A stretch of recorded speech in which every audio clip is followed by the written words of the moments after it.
And if we're going to reach people, we're going to reflect Christ, we got to have compassion, and that's rooted in love as well. So we're going to go through a lesson on love.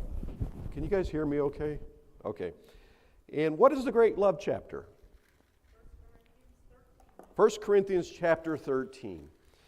Many times you hear this in the context of a wedding, and it certainly applies there between the relationship of a man and a wife, husband and a wife. But you know what? This was written to the church. It was written to the church of Corinth and for us as well. And so it's important that we really understand what biblical love is about, what godly love is. And it's different from how the world would describe love. So we're going to go through this lesson. This is a lesson that I will probably do at least once a year, okay? And it's a lesson I've done before. And because we got to be reminded, because we tend to be forgetful hearers, right? And so 1 Corinthians chapter 13 starts off with, though I speak with the tongues of men and of angels and have not charity, I am become as sounding brass or a tinkling cymbal. Well, what does the word charity mean in our King James Version here? What does that mean? Love, okay? Love. And it's the Greek word. What's the Greek word there for charity? Well, I believe it's agape here, isn't it? Okay. Oh, but it refers to a charitable love that seeks the best for loved ones, seeking the best for others, and it's not a self-focused love, but it's a love that's focused on the needs of others, and that's what love really is. Okay, and love is part of God's nature. It's part of who He is. God is love. He is love. And being His children, we should be a reflection of His love, but the kind of love that He has.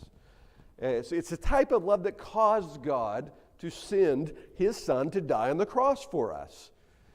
Did any of us deserve that? Did any of us earn that? We did not, right? So it's an unconditional love. He did not put conditions on before He says, you know what, if you guys do this, then I will send my Son to die on the cross for you to pay for your sins. No, He took the first move. Folks, that's something we got to get better at in our relationships, you know, and reaching others. If we want to reach others, we got to make the first move, okay? God pursued you, pursued me. He pursued a relationship with us. He made the first move. Well, so, pray tell, how do you suppose people are going to get saved? We need to make the first move in reaching out to them. Okay? So this type of love is sacrificial love.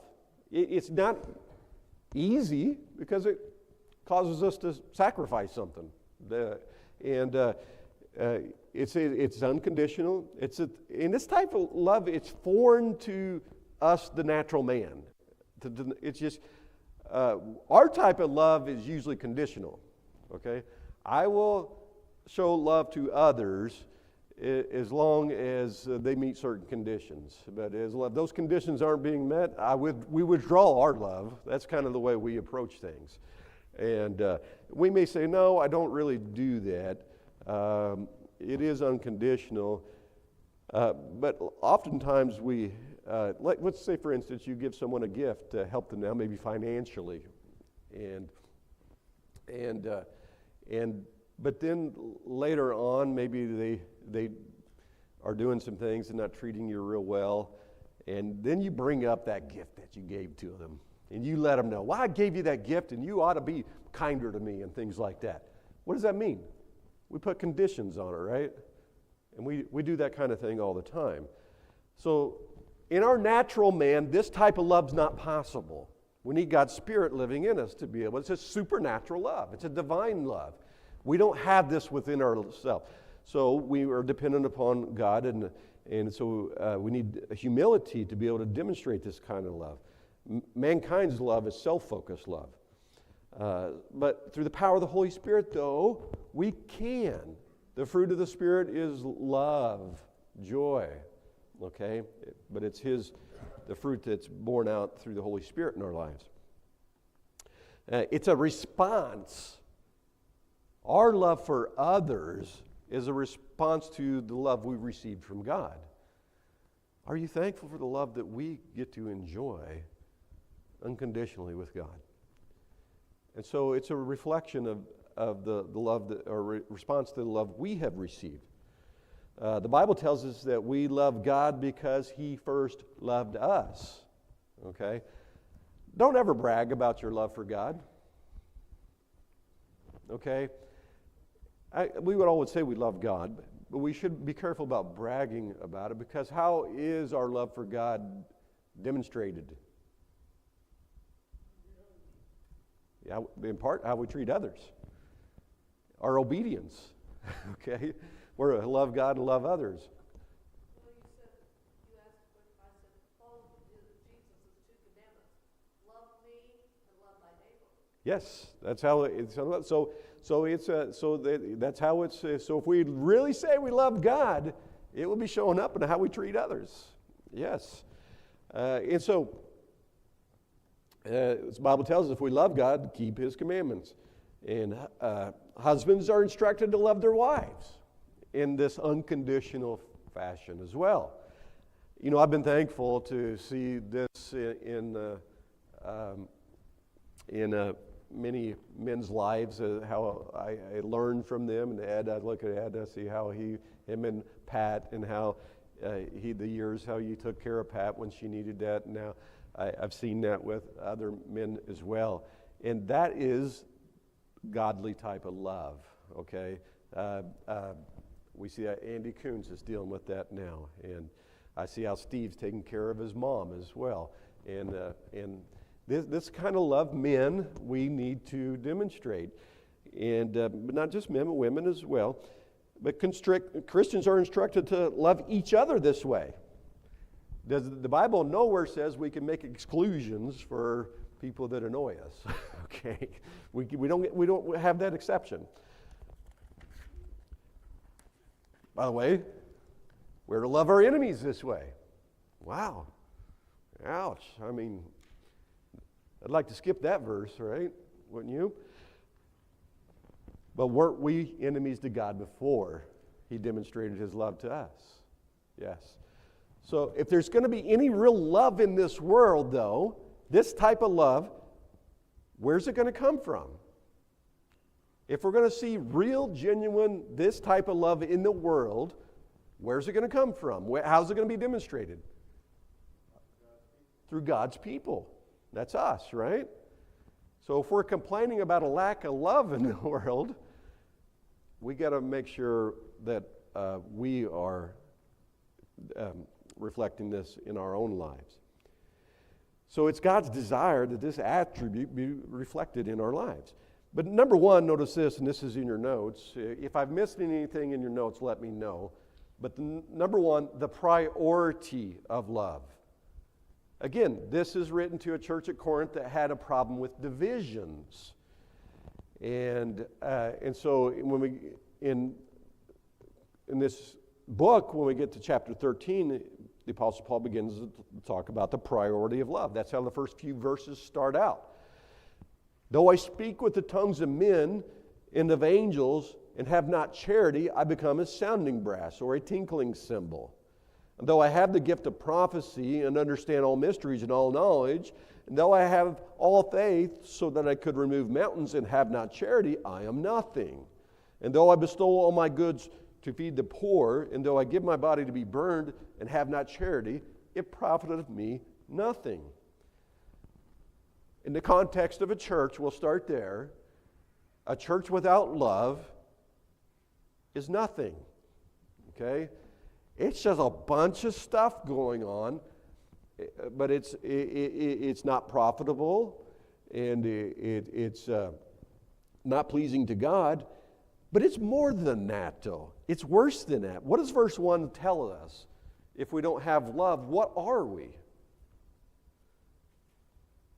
What do you suppose we seem like to the world when we proclaim the gospel message without love?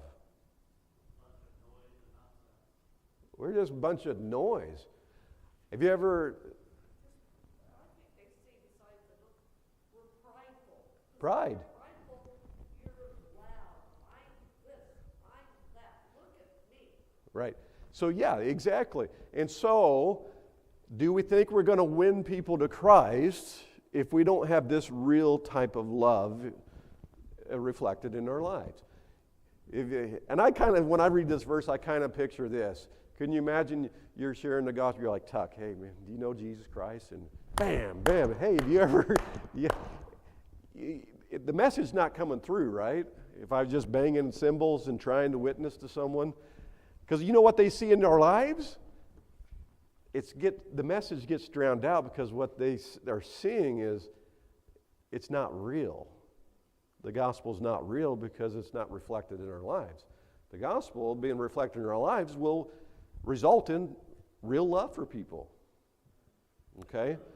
So when that's absent, we just sound like we're just banging cymbals together and they're not hearing a word we say. You just cut off the witnessing opportunity. So we can have a lot of things right, but if you do not have love, there's nothing of eternal value. Love is essential for the Christian and for the church.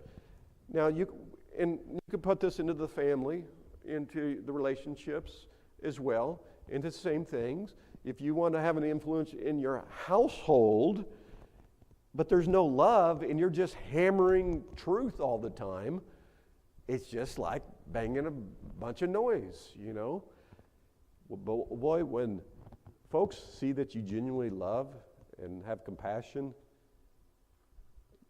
you think that softens their heart a little bit?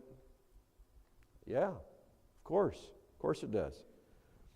You know, love as being an essential ingredient. There was once this third grade science teacher that asked one of her students to describe salt. Said, how would you describe salt? And the third grader, he kind of stumbles around, says, you know what, salt, you know, it's kind of like this. It's what makes French fries taste bad when you don't have it on there. Okay? and you know, it's kind of like pizza without cheese, all right? Or banana split without the bananas. A church without love is missing an essential ingredient. It's not good, okay? So it's essential. It's not optional. Godly love is the antidote for most relationship problems. Most of the time when there's conflict going on, love is flown out the door a long time ago. And self-love has come into the picture. And what happens in conflict is this: instead of love, where it focuses on meeting the needs of others, when there's conflict, we focus on our own needs. And so you have things like, okay, you don't do this, and you don't do this. I don't like that you do this, and I don't like. And so we're focused on what we're not getting out of the relationship. And some of you guys have heard this before, and if you haven't, you may want to write this down. And it applies to all relationships.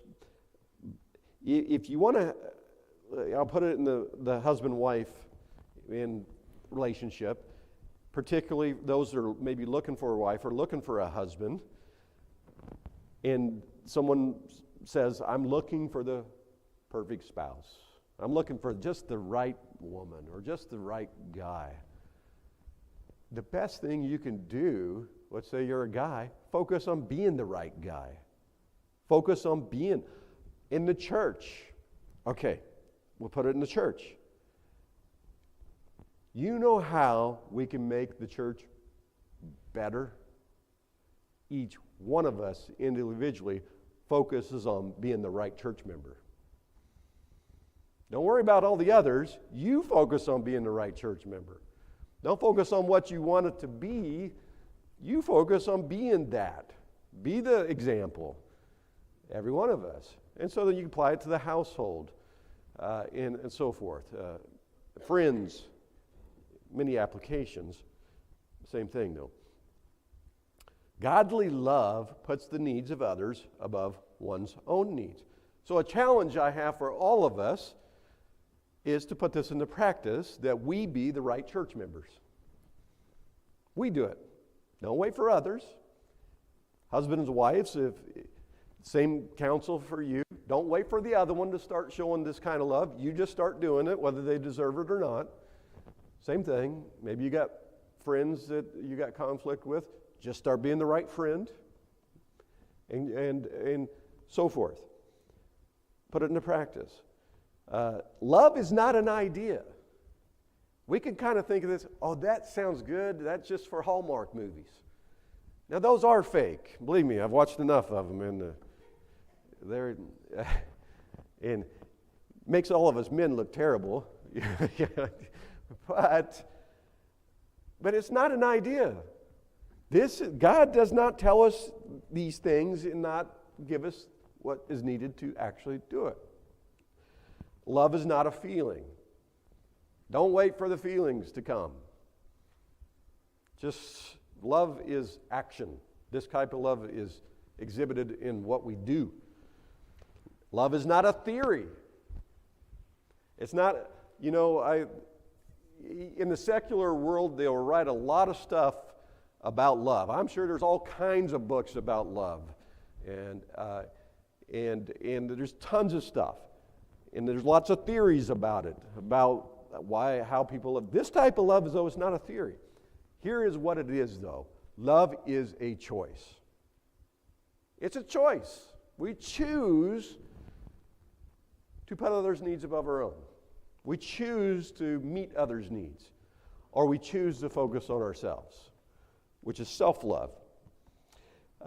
There was, his name was D.C. McCaslin. He wrote in the Daily Bread this one time. He called it, the heading of the devotion that day was Concrete Love. And I'll just read it to you. The story is told of a child psychologist who spent many hours constructing a new driveway at his home. Just after he had smoothed the surface of the freshly poured concrete, his small children chased a ball across the driveway, leaving deep footprints in his newly poured drive. The man yelled after them with a torrent of angry words, and then his shocked wife said, "You're a psychologist who's supposed to love children." The man was upset at hearing that, and he said this, "I love children in the abstract, not in the concrete." So, from a psychologist's point of view, though, it's just an abstract theory. But putting it into practice is a whole nother thing. As a theory, love isn't worth much. It doesn't do any good for us to just sit here and talk about it tonight. I'd just be wasting my breath. We'd be wasting all of our time. But we got to practice it. As a practice, it is the world's greatest treasure. Wouldn't you just like to be, don't we all want to be in a house full of love? It's the greatest need.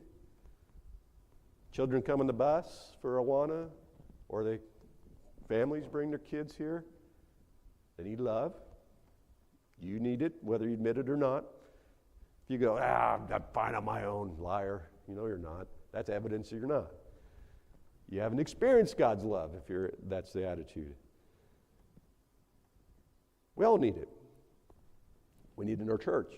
So when footprints are in the driveway, people discover whether our love exists in the abstract or in the concrete.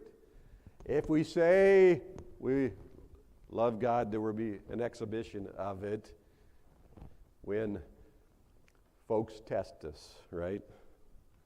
That's when you find out if your love is real. And the only way we're going to have this real love is if we're controlled by the Holy Spirit. Because you cannot do it. You can fake it, right? Can you fake this love? Yeah, you can fake it. and show up at church and you're supposed to put on a smile and be kind to people, but inside your heart you're thinking, I can't stand that person, and boy, if I could really do what I want to do,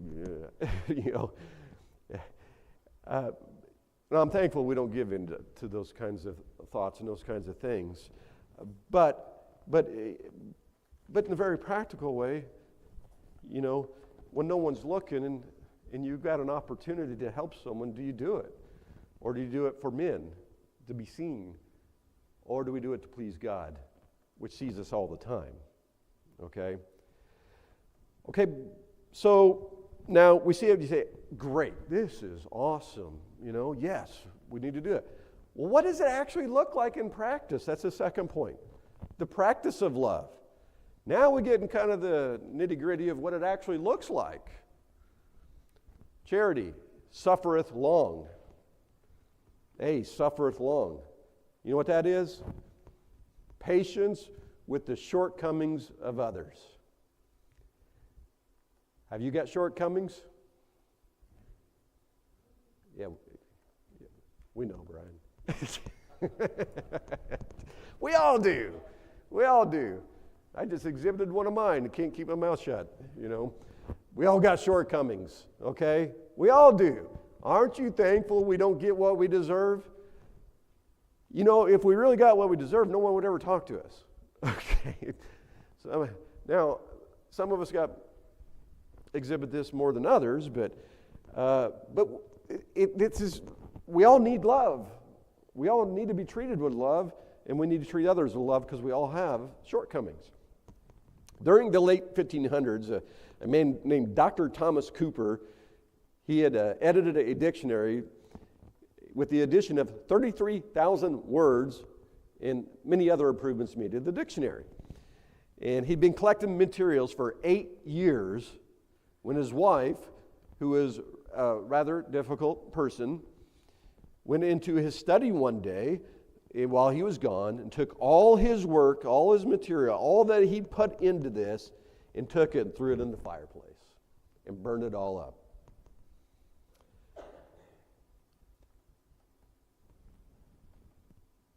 And her reasoning for doing it was that she was concerned that as far as she fooled herself in thinking he's going to work himself to death. So she fooled herself into that she was protecting him. But the truth was, she was upset that he was spending so much time on that and not as much time with her. So when the doctor came home, he saw what had happened, and he asked who had done it, and his wife told him very boldly that she had done it. And she said, "It was me. I did it."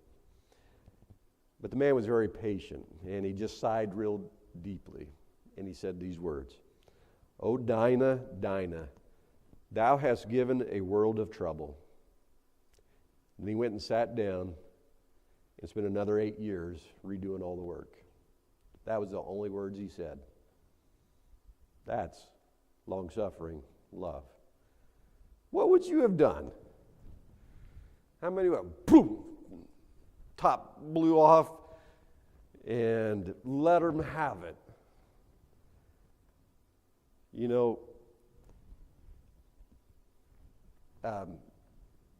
Patience is love. Patience is love. Long-suffering. Young guys, eventually you're going to be married. You're not married yet, are you? Okay. You're going to need this. and your spouse will need it. We all need it. Anybody who's married will tell you, aren't you thankful? I'm thankful my wife is long-suffering. Okay? Okay, B is kind. Is kind. Well, what's kind? It's actively engaged in doing good to others.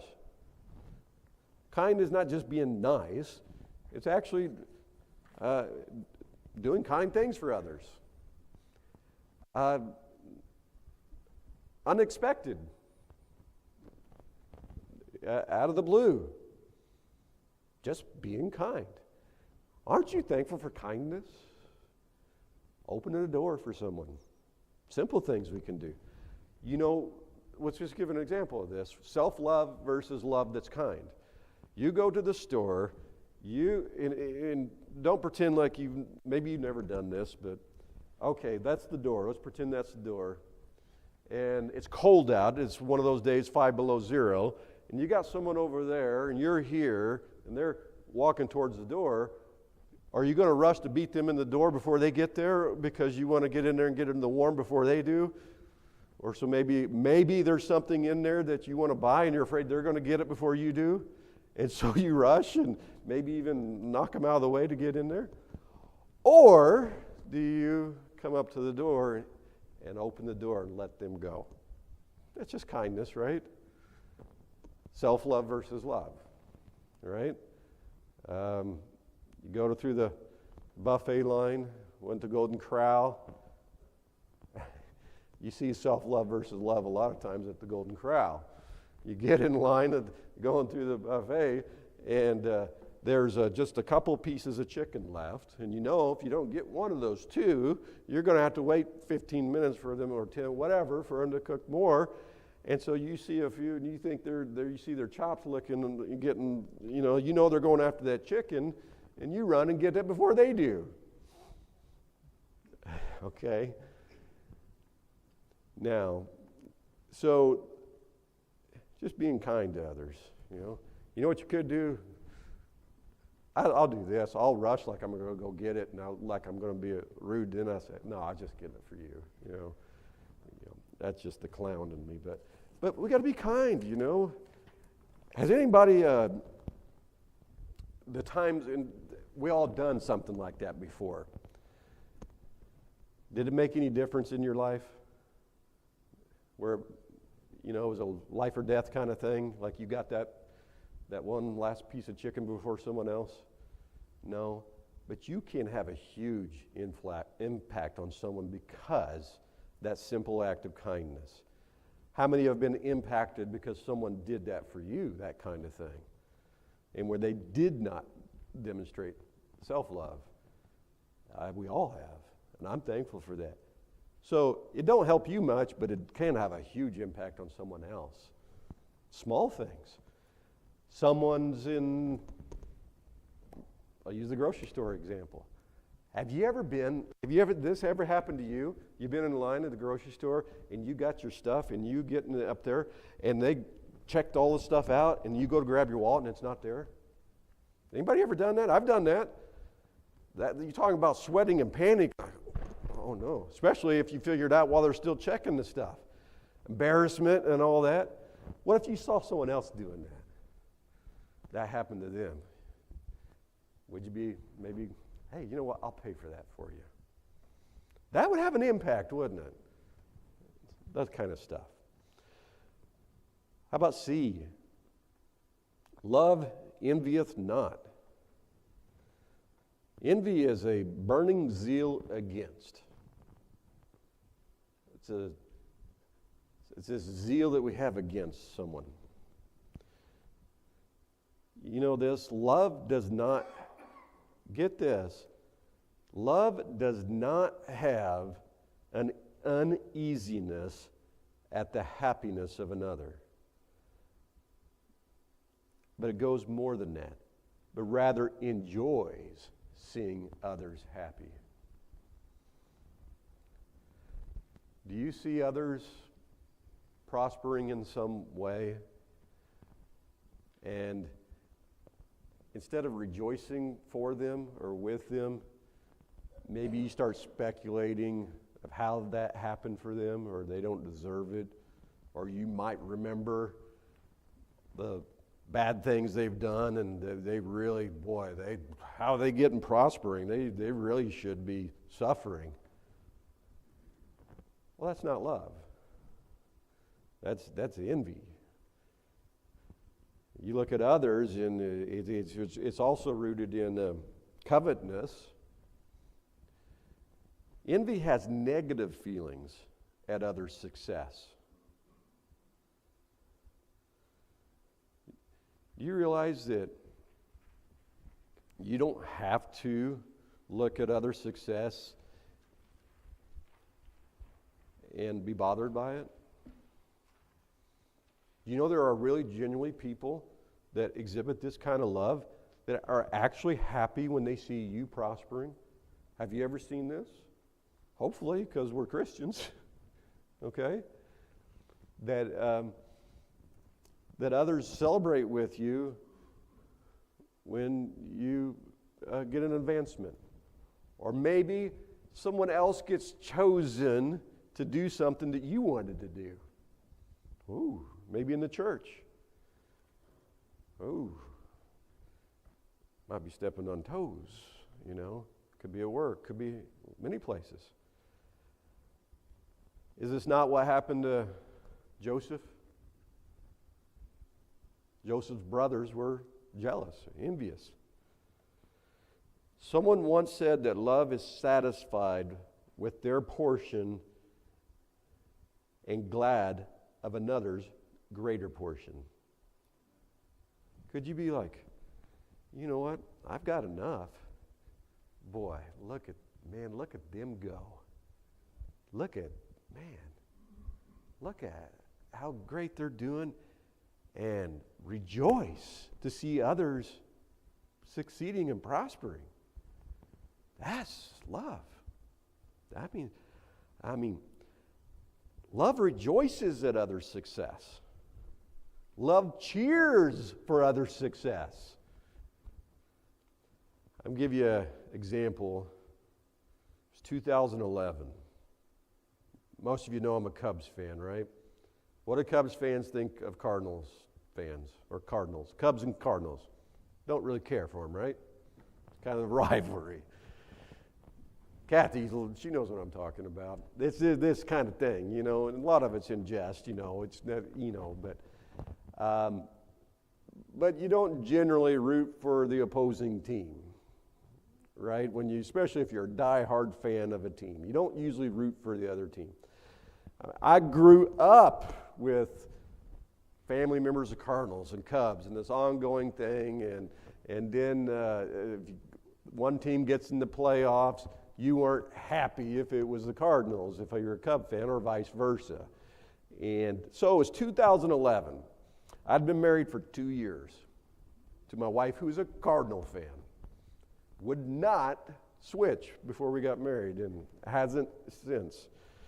But anyways, so 2011 comes, and Cubs were out of it by May, as usual, back then. And so it comes fall, and the Cardinals, they get into the playoffs. And so I'm watching the playoffs with my wife. For years I'd grown up rooting against the Cardinals. But I'm watching, looking over my wife. She's a diehard Cardinal fan. And I'm seeing her happy and smiling. And I loved it. So I didn't go overboard, but in my heart, I was like, I hope they keep winning. And they did. They ended up winning the World Series. And I had a joy to seeing my wife enjoy that, you know. Now, for the rest of you Cardinal fans, it wouldn't have been the same. That was my wife. But that's what it's like, though, okay? But it should be that way with everyone. Love is the cure for envy. That's the cure. That's the cure. By the way, have you ever met someone that's fun to be around that has that problem with other success? They're miserable people to be around, right? And they just rip people apart and stuff like that. And it destroys you, too, when you have that in your heart. It destroys you. And so, you know what is much better? Have love for others in your heart. It's much better. And not only that, it's what God desires. And so, we're going to stop there, and we're going to spend some time in taking prayer requests, and we'll pick up there next time. Okay, so I want to take some prayer requests, and then I'll ask a couple men to pray. Have we got prayer requests tonight? Tuck.